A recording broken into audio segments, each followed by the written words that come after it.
Livro Pela Fé, autor Billy Pinheiro, capítulo 11.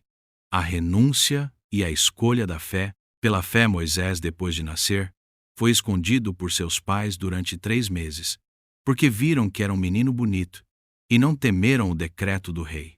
Pela fé, Moisés, sendo homem feito, recusou ser chamado filho da filha de Faraó, preferindo ser maltratado junto com o povo de Deus a usufruir prazeres transitórios do pecado. Ele entendeu que ser desprezado por causa de Cristo era uma riqueza maior do que os tesouros do Egito, porque contemplava a recompensa. Pela fé, Moisés abandonou o Egito, não ficando amedrontado com a ira do rei, pois permaneceu firme, como quem vê aquele que é invisível. Pela fé, celebrou a Páscoa e o derramamento do sangue, para que o exterminador não tocasse nos primogênitos dos israelitas. Pela fé, os israelitas atravessaram o Mar Vermelho como por terra seca. Quando os egípcios tentaram fazer o mesmo, foram engolidos pelo mar. Hebreus 11, 23-29. A fé nos leva a fazer renúncias e escolhas. Renúncias daquilo que não está de acordo com a vontade de Deus e escolhas que estão alinhadas com o propósito divino. Vamos ver isso no exemplo de Moisés. Pela fé, Moisés, depois de nascer, foi escondido por seus pais durante 3 meses, porque viram que era um menino bonito e não temeram o decreto do rei. Hebreus 11, 23. O que aconteceu com os pais de Moisés? Se você conhece a história, ela está registrada em Êxodo 2. Seus pais, ao verem que o menino era formoso, decidiram não obedecer ao decreto do faraó. Qual era o decreto? Que todos os meninos recém-nascidos deveriam ser mortos. Mas, ao olhar para Moisés, eles decidiram escondê-lo e não temeram faraó.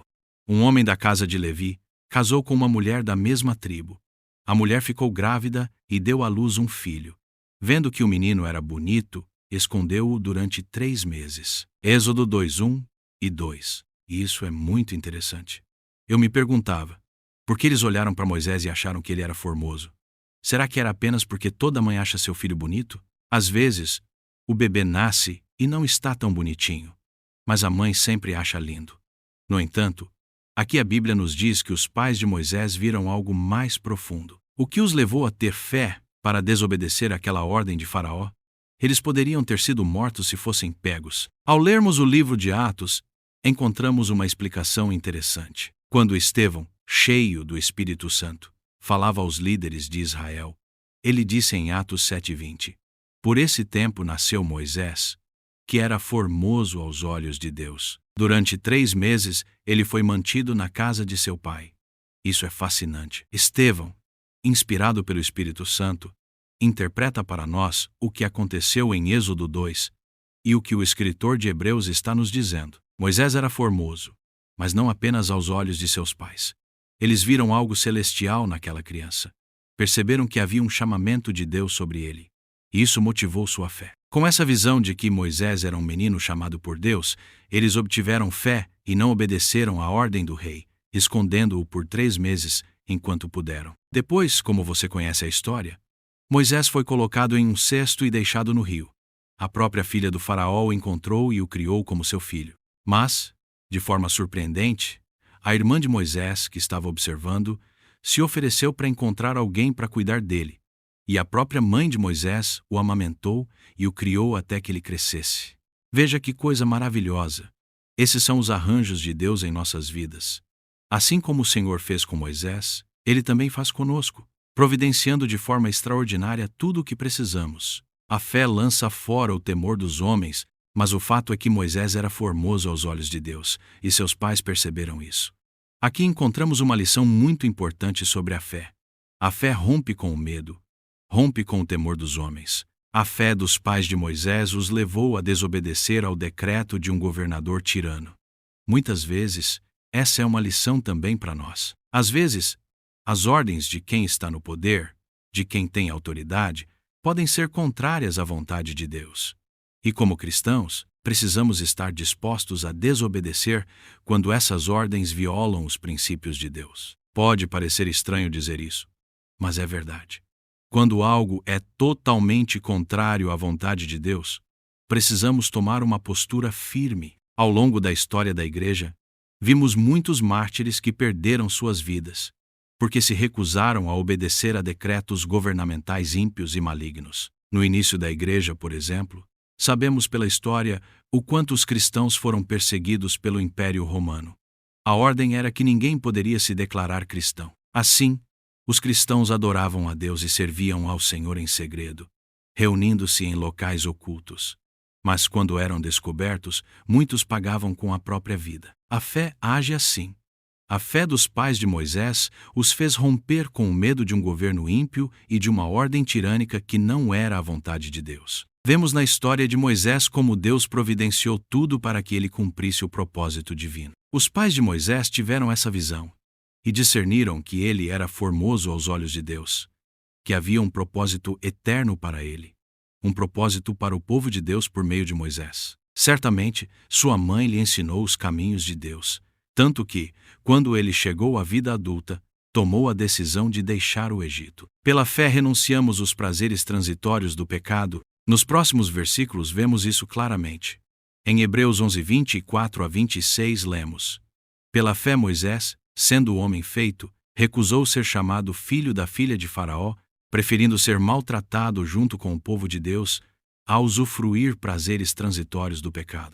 Ele entendeu que ser desprezado por causa de Cristo era uma riqueza maior do que os tesouros do Egito, porque contemplava a recompensa. Que tremenda lição para nós!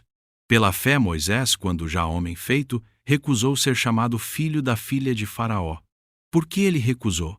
O texto nos diz que foi pela fé. Ele acreditava em algo vindo de Deus, e por isso tomou essa decisão. Aqui vemos uma fé que renuncia ao que não está conforme a vontade de Deus. Ele se recusou a ser chamado filho da filha de Faraó, preferindo ser maltratado junto com o povo de Deus a desfrutar dos prazeres transitórios do pecado. Às vezes, é estranho admitir, mas é a verdade. Há prazer no pecado. O pecado não é sem prazer.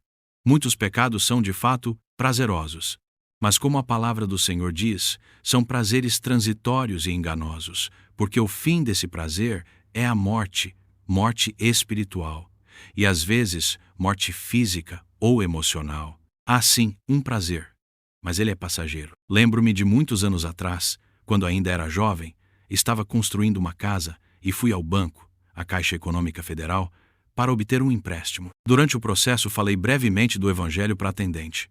A moça que me atendia respondeu com uma frase que nunca esqueci, e ela tinha razão. Ela disse: "Mas tem pecados que são deliciosos demais." Era como se dissesse: "Eu até gostaria de crer no Evangelho e seguir a Jesus, mas há prazeres que são irresistíveis." É exatamente isso. Sem fé, não é possível fazer essa renúncia.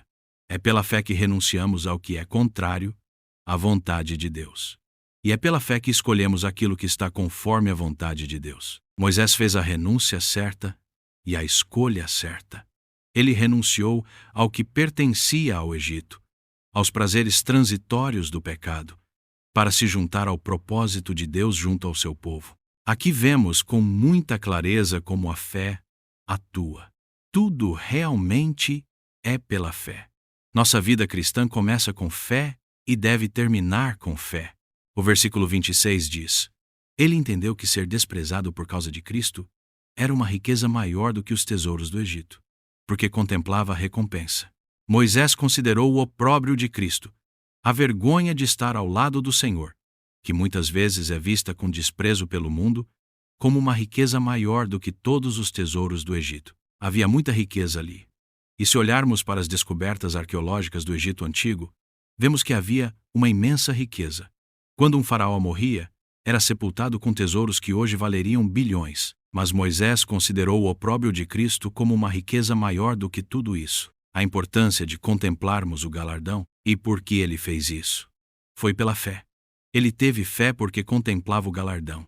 Como isso é importante para nós. Contemplar o galardão, aquilo que Deus tem preparado para cada um de nós no porvir, é o que nos ajuda a viver bem hoje.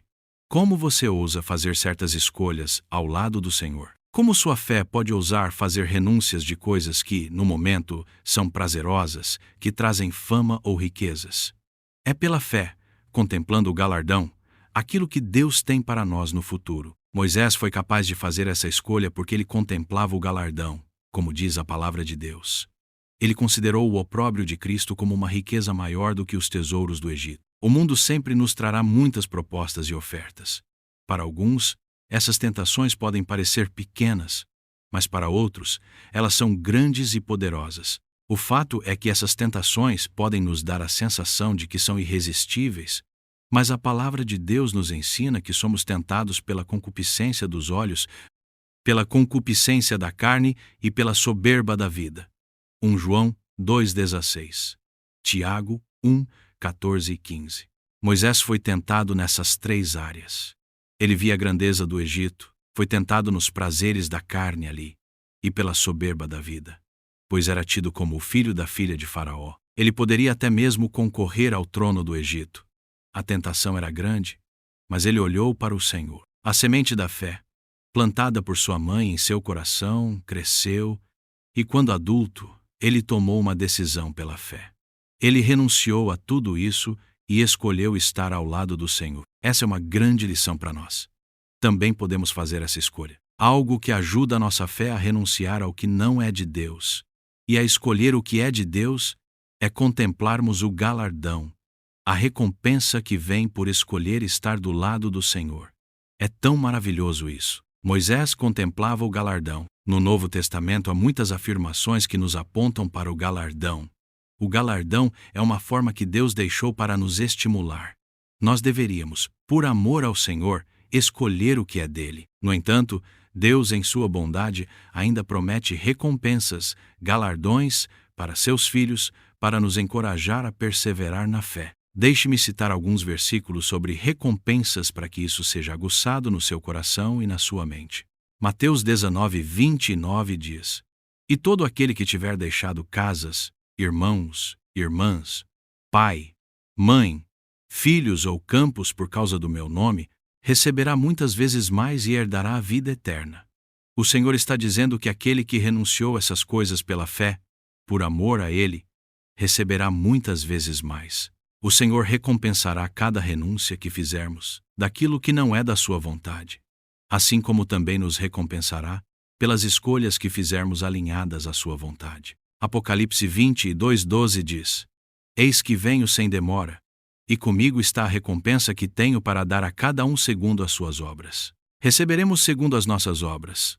Há um galardão, uma recompensa. Quando Jesus voltar, no tribunal de Cristo, estaremos diante dele como uma família reunida.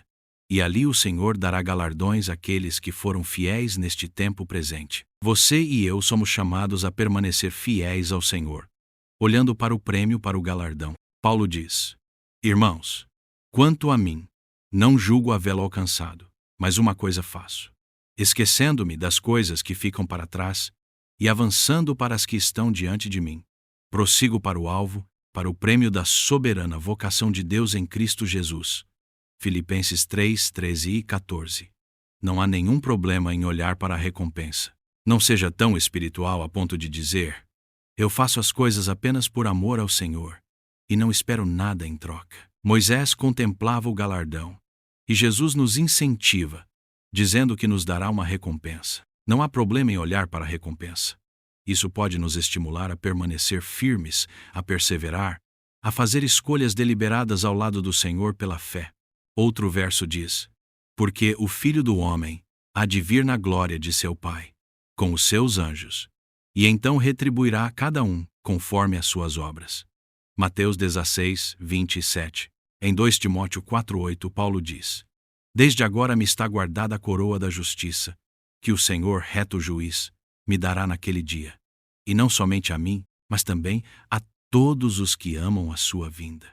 Paulo tinha certeza de que por seu serviço ao Senhor, Deus estava reservando para ele a coroa da justiça, uma coroa para reinar com Jesus quando ele voltasse. E Paulo completa dizendo que essa coroa não é apenas para ele, mas para todos que amam a vinda do Senhor. Se eu e você amamos a vinda do Senhor agora, no tempo presente, quando ele voltar, nos dará essa coroa da justiça. Seremos honrados com a coroa da justiça e o Senhor nos dirá: servo bom e fiel, foste fiel no pouco, sobre o muito te colocarei.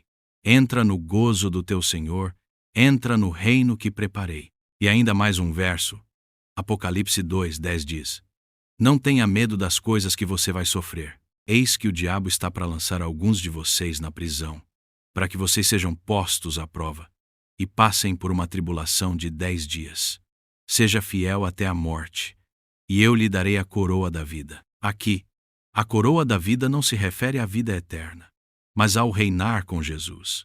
É uma recompensa, um galardão.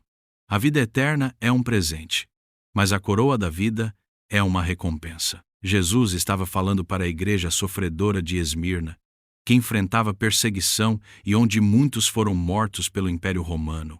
Mas Jesus disse: Seja fiel, e eu te darei a coroa da vida. Ele estava apontando para o galardão que os aguardava. Assim como Moisés, devemos fazer a escolha certa, porque ele olhava para o galardão, para a recompensa em Deus, e isso o encorajou a tomar a decisão certa. O Senhor disse a esses irmãos da igreja em Esmirna para encorajá-los: Seja fiel até a morte, e eu lhe darei a coroa da vida. Eu e você também somos chamados, neste tempo presente, a olhar para o galardão que Deus tem preparado para cada um de nós.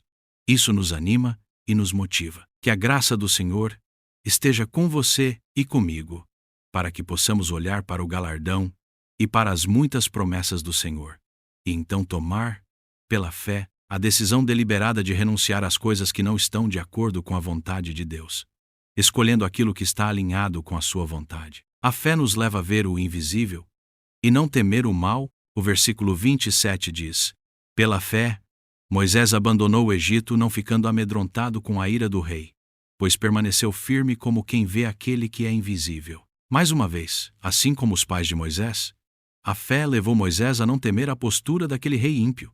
Só a fé pode nos dar coragem para tomar uma decisão assim e não nos submeter àquilo que é ímpio. Estamos vivendo num tempo em que cada vez mais governos ímpios e tiranos surgem. Muitos de nossos irmãos, em países onde não há liberdade para professarem sua fé em Jesus, precisam exercer fé constantemente para viver o Evangelho, muitas vezes indo contra as determinações tirânicas dos governos contrários a Deus. Aqui no Brasil, ainda temos muita liberdade para pregar o Evangelho e testemunhar do Senhor.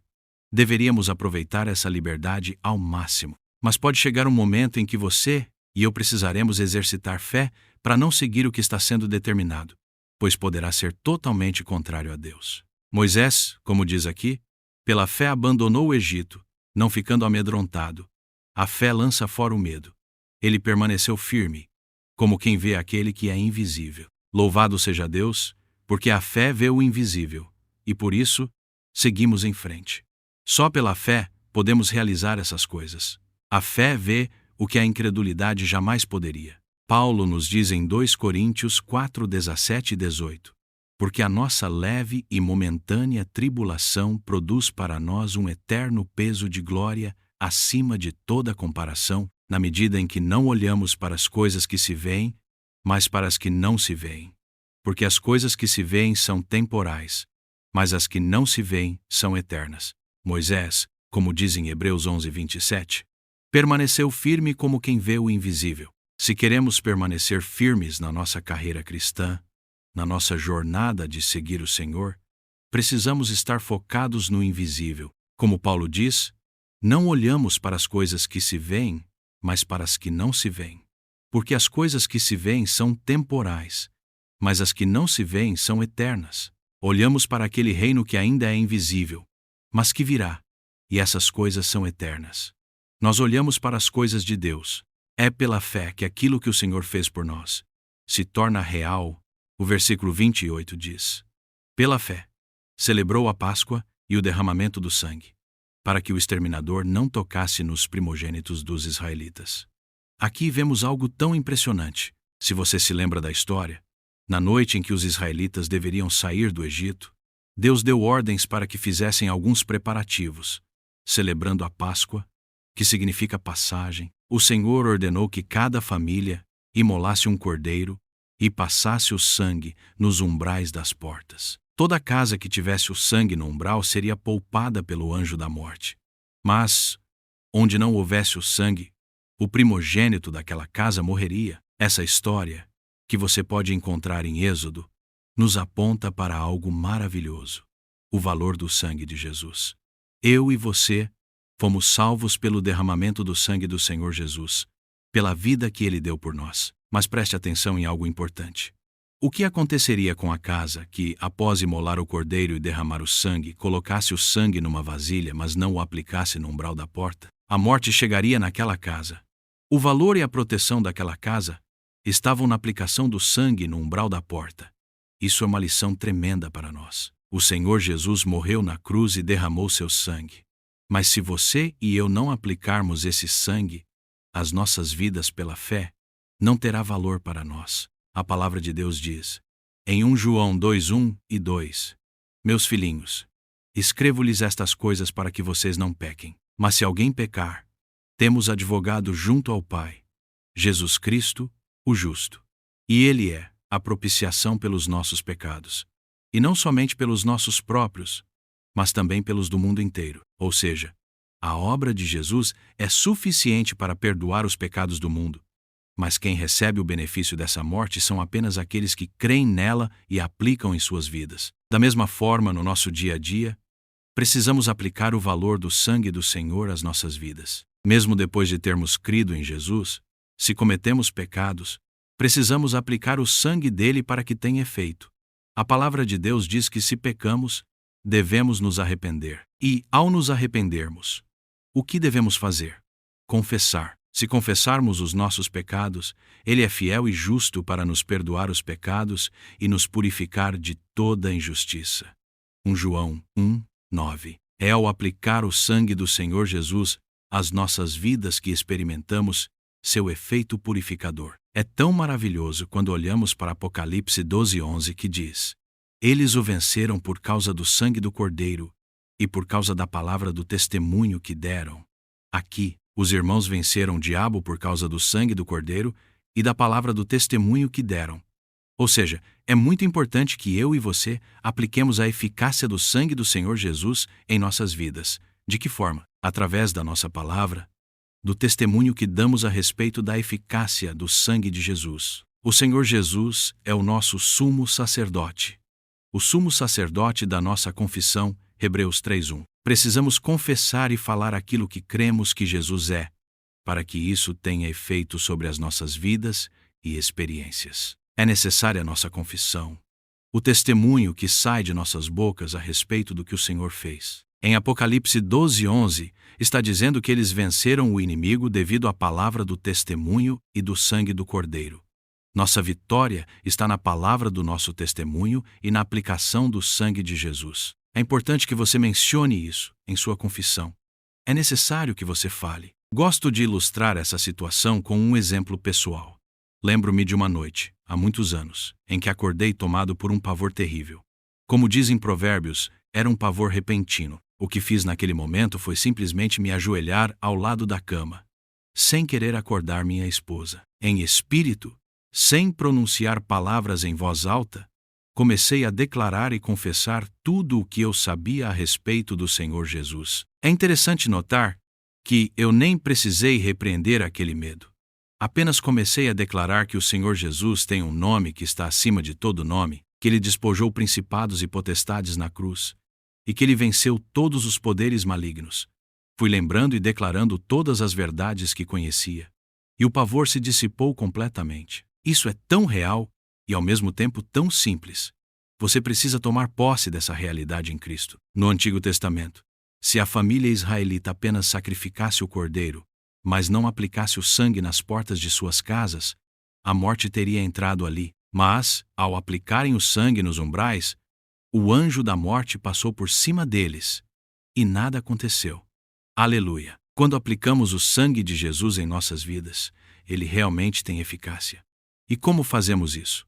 Através de nossa confissão e testemunho. Falamos aquilo que é real para nós, aquilo em que cremos, aquilo que a palavra de Deus afirma sobre o sangue de Jesus e a obra do Senhor. Assim, entramos na experiência e na vitória que há na eficácia do sangue e da obra de Jesus. Separação do mundo e poder para testemunharmos. No versículo 29, lemos: Pela fé, os israelitas atravessaram o Mar Vermelho como por terra seca. Quando os egípcios tentaram fazer o mesmo, foram engolidos pelo mar. Imagine a situação. O povo de Israel se viu diante do mar, com o inimigo logo atrás. Era um momento que exigia fé. Eles clamaram ao Senhor. E o Senhor disse a Moisés: Por que você está clamando a mim? Diga aos filhos de Israel que marchem. E você, levante o seu bordão e estenda a mão sobre o mar. As águas se dividirão, para que os filhos de Israel passem pelo meio do mar em seco.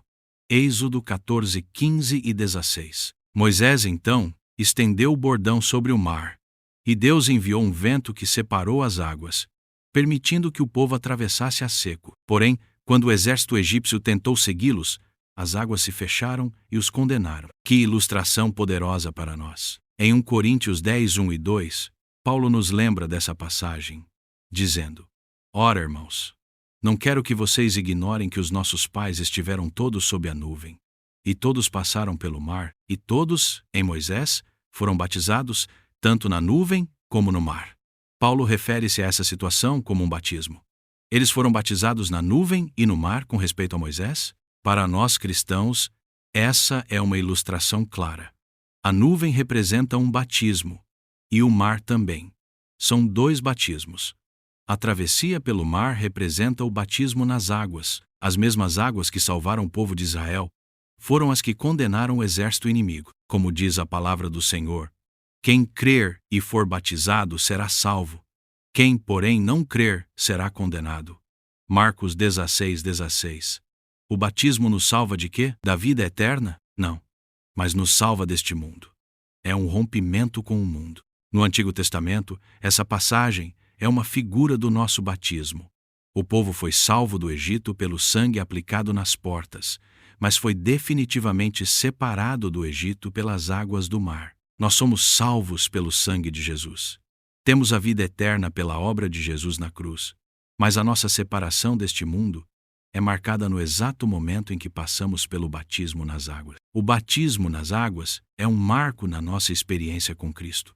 Ali, somos simbolicamente sepultados e o mundo fica sepultado para nós. Esse ato representa um rompimento definitivo com o mundo, separando-nos dele.